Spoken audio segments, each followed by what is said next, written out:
Okay, dear students, we have been studying about atomic absorption spectroscopy.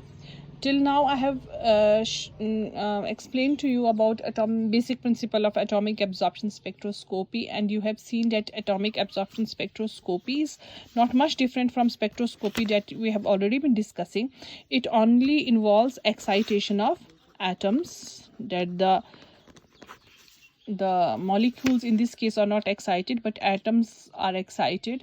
So either absorption or emission studies are made from that.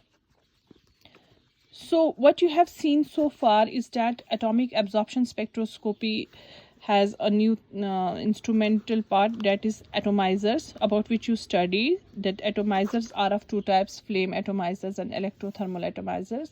Rest procedure is absolutely same, that there is a light source from where light emits, it passes through the sample, it goes to the monochromator, and finally to the detector. The components of atomic absorption spectroscopy are absolutely same. We have a source, we have a sample, we have a monochromator, and finally we have a detector. So these components are in all the spectroscopic instruments that you are ever going to see. So the main thing is that source of light. First of all, we are going to study about the source of light. So source of light, in case of atomic absorption spectroscopy, there is one main source of light, that is hollow cathode lamp. This is the material I have shared with you already. You must be having its copy. So hollow cathode lamp is one of the most commonly used source in case of atomic absorption spectroscopy. There are other sources of radiation that are used, but this is the most common. So here I have drawn just a schematic diagram. This is not exactly how a hollow cathode lamp looks like. I'm sure you can find images on net where you will find of actual images of hollow cathode lamp. Then you can see that this particular cathode is it's a cup-like structure. It's not like what I've drawn. It's a cup-like structure, and then there is anode. And both these electrodes, they are fitted inside a glass jacket. So this jacket, it's filled with inert gas, most likely argon, but neon is also filled. They are filled with inert gases, and there is a window from where this can pass, radiation can pass. So what happens that when a potential difference of 500 to 1000 volt is applied, our inert gas, it gets excited and ions are produced. When ions are produced, is positively charged ions, they proceed towards cathode. They attack this cathode. When they strike with this particular cathode, surface metal atoms from cathode are emitted, are released. This particular process is known as sputtering. This process is known as sputtering, where metal atoms from surface, they are released when ions strike them. So what happens, these metal atoms, when they collide with ions of inert gas in this particular space, they get excited and they emit radiations of characteristic wavelength. So most of the time this particular cathode is made up of same element as is under study. We have an idea that this particular substance that we are studying, it might have these elements. So the cathode used in this case contains the same element, and anode, as I already told you, it is made up of tungsten wire. So this is the basic principle behind hollow cathode lamp. It's a very simple principle. Cathode is there, which is made up of the same element as that of our element under study, and then we have anode. When potential difference is applied, inert gas ions, they attack cathode, metal atoms get released into the space, and then they get excited to higher energy states, and then they emit radiations, and those radiations are the one which serve as our radiation source. There is another radiation source that we use, that is electrode-less discharge lamps. They do not have electrodes. You must be knowing about them, because we have already discussed them with you in previous when we have discussed previous instrumentations. So I'll tell you briefly that in this type of electrolyte discharge lamp, this is more or less like a hollow cathode lamps, The only difference here is that in this case the source of energy in this case is a radio frequency source. You know, radio frequency, it's one of the types of electromagnetic radiations. So here we have a lamp which is again made up of, which has element, small quantity of, and whatever element is of interest to us. So what happens that the radio frequency source, it produces radiation which causes ionization and excitation of the metal, and which then produces, it emits light of characteristic wavelength. So in this case also we have this particular unit sealed inside a quartz tube. It is also filled with inert gas and at low pressure, much like our hollow cathode lamp. Then there is a lamp which has metal and most likely metal of our interest, and then there is a radio frequency coil around it, and this radio frequency coil, it emits radio frequency and it excites our metal atoms, then they emit radiation of our required wavelength. So this is how a electrodeless discharge lamp looks like, and it is also used as radiation source in case of our atomic absorption spectroscopy, but most likely the atomic absorption spectroscopy involves the use of hollow cathode lamp. Okay, so the next part of atomic absorption spectroscopy is our sample. Sample, you know, means the sample holder, the place where our sample is located. So you've already studied about sample holders as atomizers. Atomizers are those units which dissociate sample into atoms. I have already discussed about that with you in detail, in full detail. There are two types of atomizers: flame atomizers and electrothermal atomizers. So we do not have to study about that again. But there is another thing in your syllabus, that about photometers, that the basic construction of instrument, basic spectrophotometer, how it looks like. See, you must be already knowing about that we have two type of spectrophotometers: single beam spectrophotometer and double beam spectrophotometer.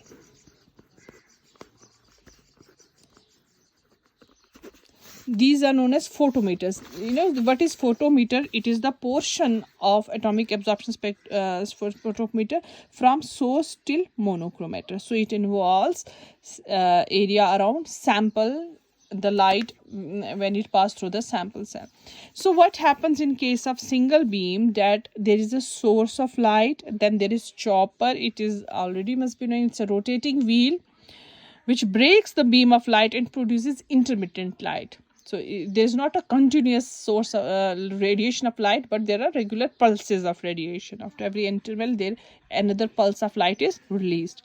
So then there is sample cell. So sample cell consists of our atomizers. It can be electrothermal atomizer, it can be flame atomizers. Then this light goes out from here to monochromator, ultimately it goes to detector and then to the readout device. So you can see that the simple single beam devices, they are very simple, less expensive, less complicated. It has just a single light path, hence light goes from source to sample to monochromator. There is nothing else. But there is a big disadvantage of single beam spectrophotometers, and it is that it provides no means to compensate for instrumental variations. At times, there are many things that happen, factors which affect absorption of light. There are environmental factors, there are electronic factors, or performance of a particular instrument. So in case of a single beam instrument, you just have a study reading you get at the end which says that this much amount of absorption has taken place. So you just cannot easily make out that which absorbance is due to sample exclusively and what are the other factors which have affected absorption. What are the factors which can be caused by electronic reasons or due to performance of instrument? You don't have any such thing to hold accountable for. You just know that this is the absorption, and you have to consider that whole absorption is due to the sample itself. So it has a degree of disadvantage, but advantage is that they are highly sensitive because light intensity is very high, that whatever light you are getting from radiation source, it is going directly to our instrument. Then there is double beam spectrophotometer. It looks something like this, that there is a source of light, then there is chopper. Here light is divided, directed towards two paths. One goes towards sample and the other goes towards the reference beam. Reference beam means beam which has no sample to encounter. It's just a blank line. So it also comes from reference beam and sample. It ultimately, both these radiations go to monochromator and finally to the detector. So in this particular double beam spectrophotometer, our light has two optical paths, a reference path and an actual sample path. So reference beam, it helps you, it serves as a monitor of lamp intensity, so you can take into account different factors which have affected your absorbance. Were there any electronic factors? Were there any anomalies? Were there any other environmental factors which affected absorbance? If those factors emerge in reference beam, you can easily exclude them from your sample beam. So that means those factors were there. Then you can easily make out that the actual absorbance of sample you can easily make out. So this is the advantage of double beam spectrophotometer, that it has less error and you can easily make out, you can compare for errors or any other anomalies that you see in your reference beam. So after light goes from sample to passes through sample, it goes to the monochromator. Monochromator, we know these are those substances which are wavelength selectors. You have been hearing about this word from quite some time now. I really hope you know about it, that monochromators are wavelength selectors.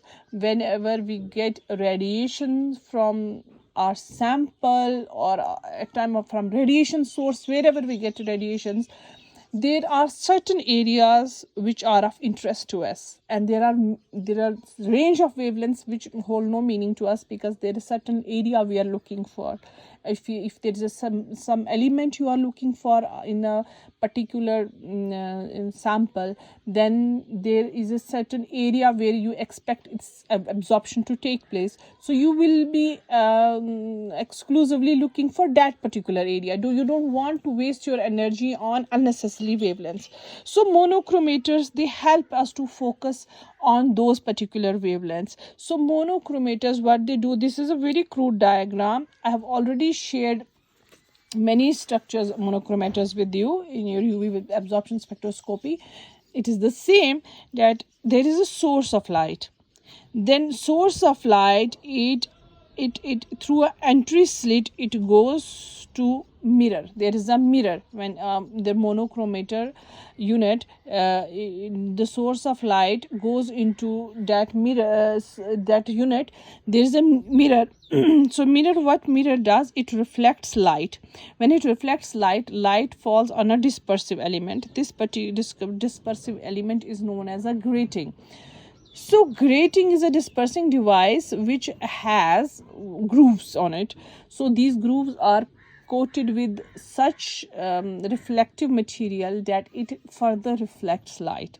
So when it reflects light, it reflects light at different wavelengths, not at a single wavelength, because light consists of different wavelengths, so they get reflected at different angles. So these light wavelengths of get reflected at different angles, and then they fall on another mirror.